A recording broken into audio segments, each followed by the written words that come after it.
নমস্কার বন্ধুরা, সাবিত্রী রান্নাঘরে স্বাগতম। আমি আজকে বানাচ্ছি ফুলকপির পকোড়া। রেসিপিটা একবার দেখে নিন। আমি এখানে একটা ফুলকপি নিয়েছি। ফুলকপিটাকে ভালো করে আমি কেটে নেব।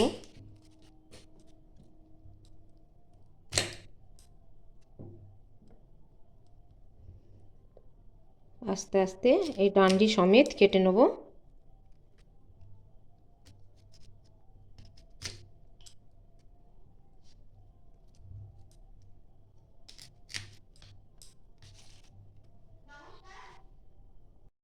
এইভাবে প্রথমে আমি কেটে নিয়েছি।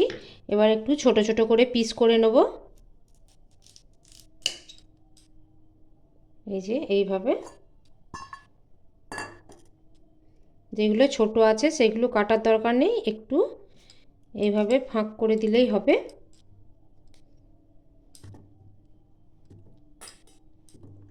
একটু বড়গুলো একটু পিস করে দিতে হবে, বেশি বড় রাখলে ভালো সেদ্ধ হবে না।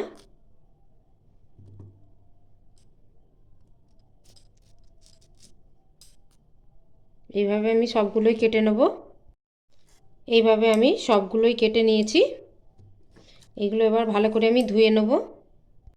আমি কড়াইতে জল দিয়ে দিয়েছি, সামান্য পরিমাণে একটু লবণ দিচ্ছি,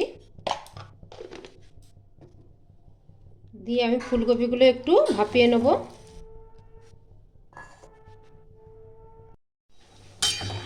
এইটা আমি 3 থেকে 4 মিনিট একটু ফুটিয়ে নেব। বেশি সেদ্ধ করা যাবে না, অল্প একটু সেদ্ধ করে নেব। ফুলকপিগুলো মোটামুটি সেদ্ধ হয়ে গেছে, এবার আমি তুলে নেব।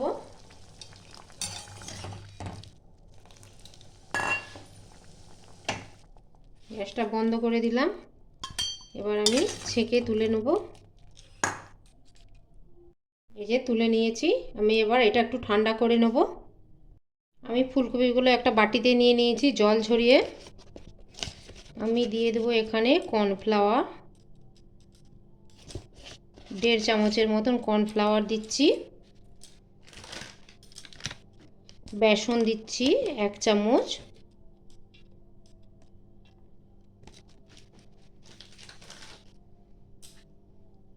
এখানে দিচ্ছি আদা গ্রেট করে রাখা,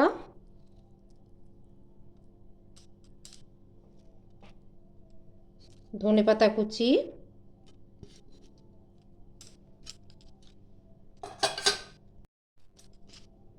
হলুদ গুঁড়ো 1 চামচ, লঙ্কা গুঁড়ো 1 চামচ, জিরে গুঁড়ো 1 চামচ, ধনে গুঁড়ো 1 চামচ,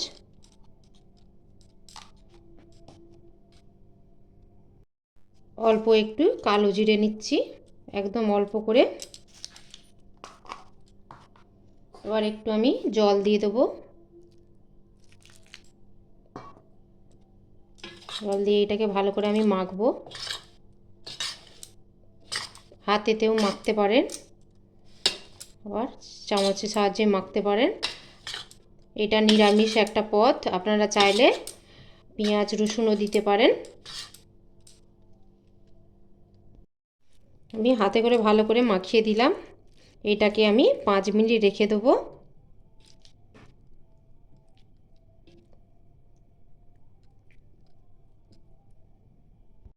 5 মিনিট পর আমি এটা ভাজবো। এবার আমি একটু লবণ স্বাদ মতন দিয়ে দেবো, আপনারা চাইলে তখনও দিতে পারেন। এবার জলটা কেটে যাওয়ার জন্য আমি নুনটা আগে দিইনি। একটু ভালো করে একটু মাখিয়ে নিয়ে তারপরে ভাজবেন।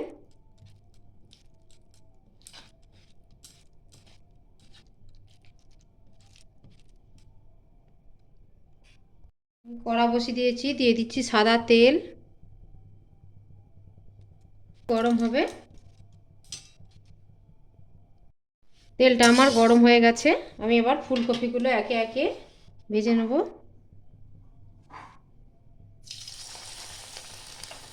তেলটা গরম হয়ে যাওয়ার পরে একটু আঁচটাকে কমিয়ে দিতে হবে।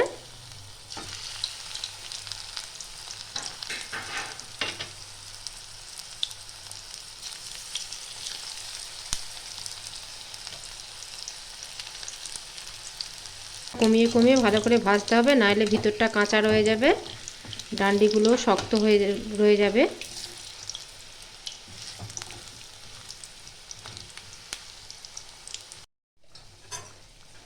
এবার এই পকোড়াগুলো আমার ভাজা হয়ে গেছে, এবার আমি তুলে নিচ্ছি। এইভাবেই সবগুলোই আমি ভেজে নেব।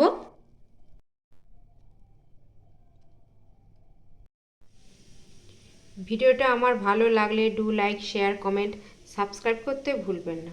চলো দেখা হচ্ছে পরে রান্না নিয়ে। টাটা।